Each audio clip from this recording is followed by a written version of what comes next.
My name is Rachel Doyle. I'm 34 years old, and I live in Denver, Colorado. For most of my life, I believed there was nothing I could do that would make my father proud of me. Not graduating college, not building a career, not even surviving on my own after everything fell apart in my 20s. 3 months ago, I stood in a rented banquet hall, holding a glass of champagne I never got to drink, listening to my father tell 200 people that I was the one disappointment in an otherwise perfect family. I want to tell you what happened that night, because by the time it ended, the room wasn't laughing at me anymore. But to understand it, you have to understand how we got there. When I was a little girl, my father, Walter Doyle, was the smartest man I knew. He worked 31 years at the same manufacturing company, climbing from the floor to a management office with his name on the door. He used to tell me and my younger brother, Tommy, that hard work was the only thing that mattered, that the world respected people who showed up, put their heads down, and never asked for anything they hadn't earned. I believed him.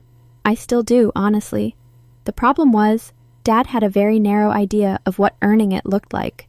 Tommy went into finance, made partner at a firm by 30, bought a house with a 3-car garage.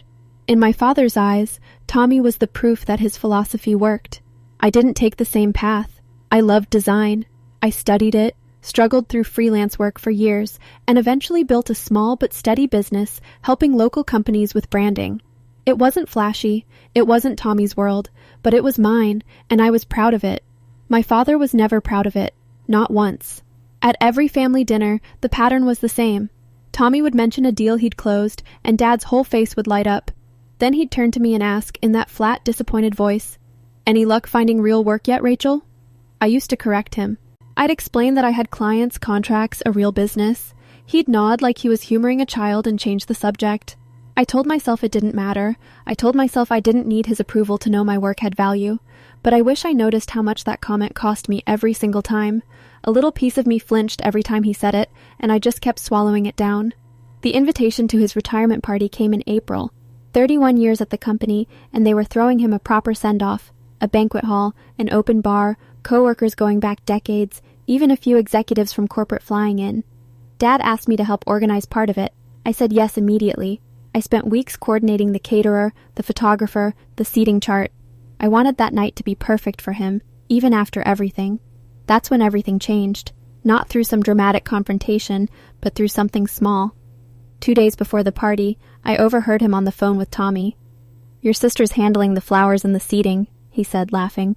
"It's about all she's good for, honestly. At least she can't ruin anything important." I stood in the hallway with a box of centerpieces in my arms and felt something inside me go very quiet. I didn't confront him. I told myself I'd misheard the tone, that it was just an old joke between him and Tommy, the kind of thing families say without meaning it. I finished the seating chart. I picked up the cake. I helped set up 200 chairs in a hall that smelled like fresh flowers and old carpet, and the whole time, that sentence kept replaying in my head. At least she can't ruin anything important. I sat in my car in the parking lot that night and cried for 20 minutes before I could make myself drive home. Not because it was new information, because some part of me had still been hoping I was wrong about how he saw me. The night of the party, everything looked beautiful. String lights, a slideshow of Dad's career, co-workers hugging him and shaking his hand. For an hour, I let myself believe it would be a good night. Then the toast started. Tommy went first, polished, funny, full of stories about Dad teaching him to negotiate, to close a deal, to actually build something. The room laughed and clapped. Then Dad took the microphone himself, a little flushed from champagne, and started talking about his 2 children. "My son Tommy," he said, "built an empire from nothing. He's the kind of success story you write books about." Applause. Then his eyes found me at the edge of the room. "And then there's Rachel. She does flyers, I think. Little logos for coffee shops." A ripple of polite, uncomfortable laughter went through the crowd. I always told her real work matters. I guess not everyone was built for it. 200 people. My aunt, my cousins, his old co-workers, the executives from corporate, all of them watching me smile through it because I didn't know what else to do. What happened next still shocks me, because I wasn't the one who spoke up. A man near the back of the room stood up. I didn't recognize him at first. Silver-haired, maybe 60, in a gray suit that looked more expensive than anyone else's in the room. "Walter," he said, loud enough for the tables near him to go quiet. "Before we move on, I think there's something you should know about your daughter. Dad laughed, confused. Gary, this really isn't necessary. I think it is, the man said. His name was Gary Whitfield. He managed the pension fund for the company Dad had worked at for 31 years, the fund that controlled the retirement account my father had spent decades building. What my father didn't know, what almost no one in that room knew, was that 2 years earlier, Gary's firm had lost a major client during a messy rebrand crisis. Their reputation was in freefall, and a young, unimportant branding consultant named Rachel Doyle had been the one they hired to rebuild it from nothing. I hadn't told my father, because he never asked what my clients did. He never asked who I worked with. He just assumed it was flyers and coffee shop logos. Gary turned to the room and explained, plainly, that the strategy his firm now used to manage and communicate with retirees, like the men and women sitting in that hall, the trust, the clarity, the reputation that let people sleep at night knowing their pensions were safe, had been rebuilt by me. Walter, Gary said, the woman managing part of the system your retirement depends on is your daughter, and she never once mentioned it to me.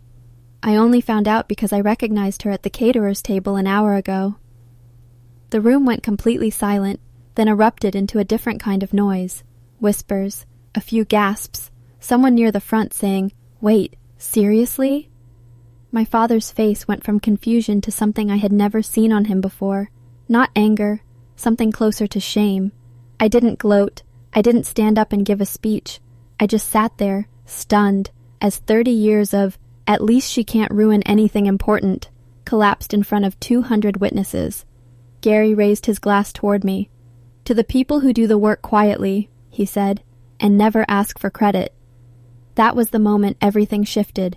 Not because I'd planned some grand reveal, because the truth had simply been sitting there the whole time, waiting for someone else to say it out loud. My father didn't say much to me that night. He found me by the coat check as people were leaving, and for the first time in years, he looked unsure of himself. "Why didn't you tell me?" he asked.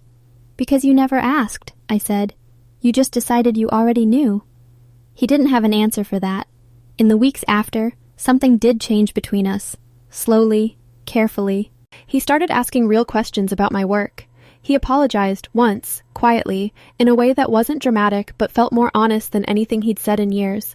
I don't know if we'll ever be exactly what I wanted us to be, but for the first time, he sees me. Not the version of me he assumed existed, the real one. I used to think I needed my father's approval to know my life mattered. That night taught me something different, that the people who truly see your worth aren't always the ones you expect, and sometimes the truth doesn't need you to defend it. It just needs a moment to stand up on its own. If there's one thing I'd want anyone watching this to take with them, it's this. Don't shrink yourself to fit someone else's idea of what success looks like. One day, the right person, in the right room, will say what you never had to.